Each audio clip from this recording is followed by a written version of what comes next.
సావిత్రిబాయి జయంతి సందర్భంగా మంచిర్యాల జిల్లా కేంద్రంలోని ఓ ప్రైవేట్ ఫంక్షన్ హాల్లో బీసీ మహిళా సదస్సు మాత్రం నిర్వహించుకున్నారు. ఈ ముఖ్య అతిథిగా మాత్రం బీసీ నాయకురాలు రామగుండం నియోజకవర్గ ఇన్ఛార్జ్ కందుల సంధ్యారాణి పాల్గొన్నారు.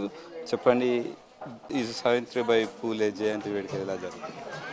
మంచిర్యాల జిల్లా కేంద్రంలో బీసీ సమాజ్ ఆధ్వర్యంలో నరెడ్ల సీనన్న నేతృత్వంలో ఈరోజు సావిత్రిబాయి పూలే గారి జయంతి ఉత్సవాలని ఘనంగా నిర్వహించుకోవడం జరుగుతూ ఉన్నది. ఇందులో దాదాపుగా ఈ ప్రాంతంలో ఉన్నటువంటి ప్రముఖులు, ముఖ్యంగా మహిళలు, అన్ని రంగాలకు సంబంధించినటువంటి మహిళలు, విద్యార్థులు ఈ కార్యక్రమంలో పాల్గొన్నారు. చాలా సంతోషకరం. ఎందుకంటే సావిత్రిబాయి పూలే గారు స్త్రీ జాతికి, బడుగు బలహీన వర్గాలకి, అణగారిన వర్గాలకి వారు ఒక దేవతామూర్తి. ఆనాడు 1831లో వారు జన్మించి జ్యోతిబా పూలే గారిని వివాహం చేసుకొని బాల్య వివాహం అయినప్పటికీ వారి సహకారంతో జ్యోతిబా పూలే గారు వారి భర్తనే గురువుగా ఎంచుకొని వారు విద్య నేర్చుకొని ఉపాధ్యాయురాలుగా ఎంతోమంది జీవితాలను చక్కదిద్దుతూ, ఇదొకటే కాదు, వితంతు వివాహాలు, బాల్య వివాహాలు, వీటిపైన అనేక ఉద్యమాలు చేస్తూ మహిళలకి అండగా ఉన్నటువంటి స్త్రీమూర్తి సావిత్రిబాయి పూలే గారు.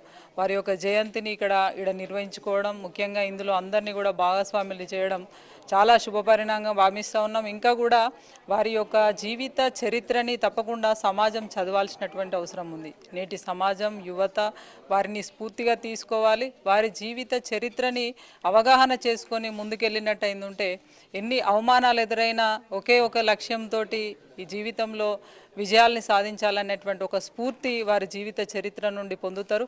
కాబట్టి ఈ సందర్భంగా మేము మహిళలకు కావచ్చు, యువతకు కావచ్చు ఇదే తెలియజేస్తూ ఉన్నాము. ఇవాళ ఒకప్పటి కంటే కూడా వారు పోరాడినటువంటి పరిస్థితుల నుండి ఇవాళ అనేకమైనటువంటి అవకాశాలు మహిళలకు అందుతూ ఉన్నాయి. ఇవాళ ప్రభుత్వం వైపు నుండి కావచ్చు, రిజర్వేషన్స్ పరంగా కావచ్చు, ఇట్లా అనేక అవకాశాలు ఉన్నాయి. కాబట్టి ఎక్కడ కూడా మనం తక్కువ కాదు.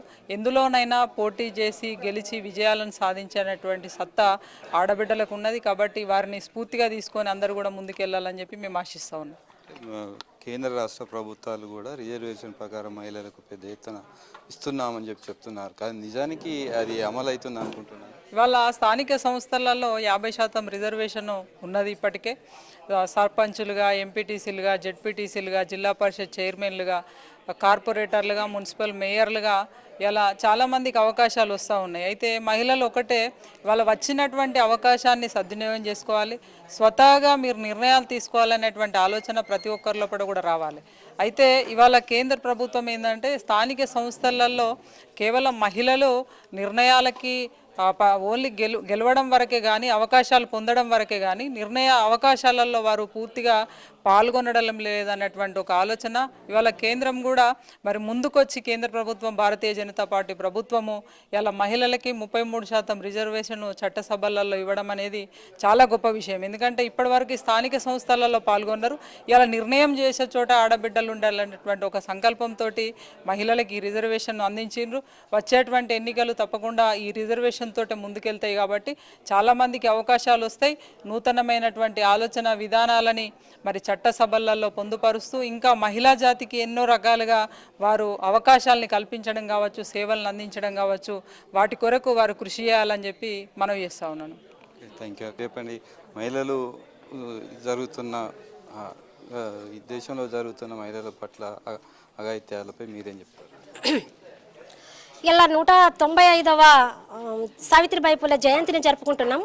180 సంవత్సరాల క్రితము ఈ భారతదేశంలో జరిగినటువంటి రుగ్మతలకు వ్యతిరేకంగా, ముఖ్యంగా బ్రాహ్మణీయ అగ్రకుల పెత్తందాని భావన విధానం ఏదైతే ఉందో, భావజాలం ఏదైతే ఉందో దానికి వ్యతిరేకంగా పోరాడినటువంటి ఒక సామాజిక విప్లవకారిణి సావిత్రిబాయి పూలే. కానీ నేటి సమాజంలో ఇవాళ భారతదేశం ఒక పార్లమెంటరీ అంటే అత్యాచారాల పార్లమెంటుగా ఇవాళ పేరుగాంచుతా ఉంది. ఎందుకు అత్యాచారాల పార్లమెంటుగా పేరుగాంచింది ప్రపంచ దేశాలలో అంటే ప్రతి 10 నిమిషాలకు ఒక అత్యాచారం జరుగుతూ ఉంది. ఇవాళ కులం పేరుతోని, మతం పేరుతోని అనేకమైనటువంటి అత్యాచారాలు, ముఖ్యంగా మరి బీజేపీ ప్రభుత్వం వచ్చిన కానుంచి మహిళలపైన అత్యాచారాలు విపరీతంగా పెరిగిపోయినాయి. కాబట్టి మనం పోరు శంకారావం పూరించాల్సినటువంటి అవసరం ఉంది. కాబట్టి మహిళలు పోరు చేయాలన్నటువంటి నినాదాన్ని ప్రగతిశీల మహిళా సంఘంగా మేము పిలుపునిస్తున్నాం. సావిత్రిబాయి పూలే జయంతి సందర్భంగా మహిళా సదస్సు నిర్వహించారు. మహిళలకు రిజర్వేషన్లు ఇస్తున్నప్పటికీ కూడా మహిళలు ఇంకా అభివృద్ధి చెందాలంటే ప్రభుత్వాలు ఏం చేయాలి?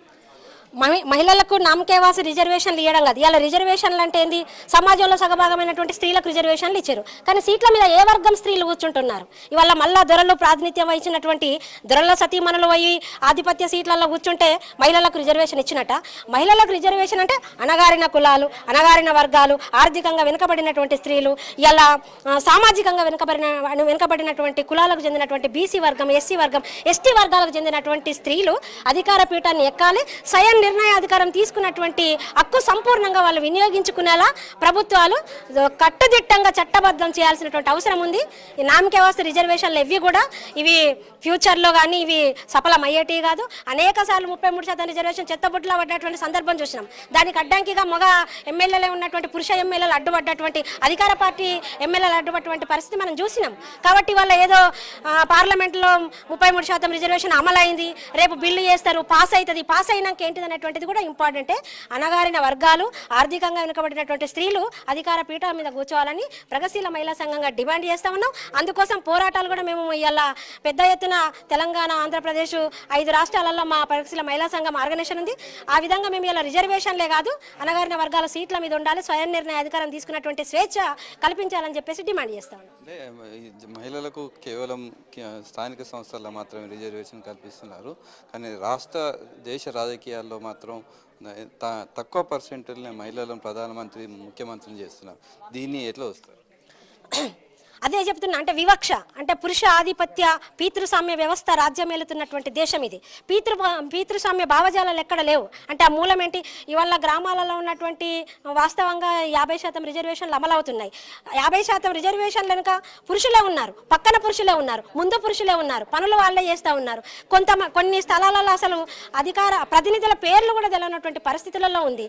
నేనేమంటున్నట్టే ఇవాళ పార్లమెంట్లో కూడా అదే స్థాయిలో మహిళలకు స్థానాలు ఇవ్వాలి, అసెంబ్లీలో కూడా అదే స్థాయిలో. ఇవాళ 119 సీట్లు ఇవాళ అసెంబ్లీలో మహిళలు ఎంతమంది ఉన్నారు? ఇవాళ పార్లమెంట్లో ఏ స్థాయిలో, రాజ్యసభలో ఎట్లా ఉన్నారు? ఇవాళ రాష్ట్రపతి నామకేవాసి రాష్ట్రపతి నిర్ణయం తీసుకుంటుందా? రాష్ట్రపతి నిర్ణయాలు అమలవుతున్నాయా? రాష్ట్రపతి కూడా ఒక అణగారిన వర్గానికి చెందినటువంటి ఎస్టీ మహిళలను పెట్టారు, కానీ ఆమెకి ఎన్ని రకాల అవమానాలు జరిగినాయి? అట్లా మనం చూడాల్సినటువంటి అవసరం ఉంది. ఇవాళ పార్లమెంట్లో కావచ్చు, రాజ్యసభలో కావచ్చు, అసెంబ్లీలో కావచ్చు, ఎక్కువ స్థాయిలో మహిళలు ఇవాళ దామాష ప్రకారం సమాజంలో ఉన్నటువంటి సగభాగమైన ఏ లెక్కలనైతే మీరు ఇవాళ ప్రపంచం మా ముందు పెట్టారో ఆ లెక్కల ప్రకారం ఇవాళ సమాజంలో సగభాగమైనటువంటి మాకు అధికారంలో కూడా సగభాగం, పాలనలో కూడా సగభాగం కావాలి. అందుకు ఈ కుట్రలు, కుతంత్రాలు అన్నీ పాలకవర్గ పార్టీలు చేస్తూ ఉన్నాయి. మహిళల ఓట్లు దోచుకోవడం కోసం మాత్రమే ఈ రిజర్వేషన్లు ఎప్పుడు మాట్లాడతారు? కరెక్ట్గా ఎన్నికలు వచ్చినప్పుడు మాట్లాడతారు. మేము ఎన్నికలు వచ్చినప్పుడు మీరు మాట్లాడద్దు, మీరు అమలు చేయండి. మీ బిల్లుకి ఎవరు అడ్డుపడట్లే. ఎవరు అడ్డుపడుతున్నారు? ఎందుకు అనేక సార్లు చెత్తపుట్లు పడుతున్నాయి? ఇవాళ 33% రిజర్వేషన్ ప్రకటించారు. పాస్ అవుద్దా? పాస్ అయితే ఎవరుంటారు? ఎంతమంది ఉండాలి? మళ్ళీ దొరల భార్యలు, రెడ్డిల భార్యలు, బ్రాహ్మణ జాతి స్త్రీ, ఇది కాదు. మేము కోరుకునేదంటే అణగారిన వర్గాలు, ఆర్థికంగా వెనుకబడిన వాళ్ళు, స్వయం నిర్ణయ అధికారం తీసుకునే వాళ్ళు, చట్టసభలలో కూడా వాళ్ళకు సమాన హక్కు. మా స్త్రీ వర్గం ఎంత శాతం ఉంది, ఎంత ఉంటే అన్ని సీట్లు మాకు ఇవ్వాలి. Thank you. మొత్తానికి అంటే బీసీ మహిళలకు మాత్రం పెద్ద ఎత్తున ప్రభుత్వాలు నిర్ణయం తీసుకున్నప్పటికీ కేవలం రాజకీయంగా ఓట్ల కోసం మాత్రమే వాళ్ళకు రిజర్వేషన్ అంటున్నా కానీ ఖచ్చితంగా రాజ్యాధికారంలో మాత్రం ఎట్టి పరిస్థితుల్లో మహిళలకు ఇవ్వట్లేదని చెప్పి మాతో పాటు బీసీ మహిళా నేతలు తెలిపారు. మహేష్తో శ్రీనివాస్, మంచార్ల.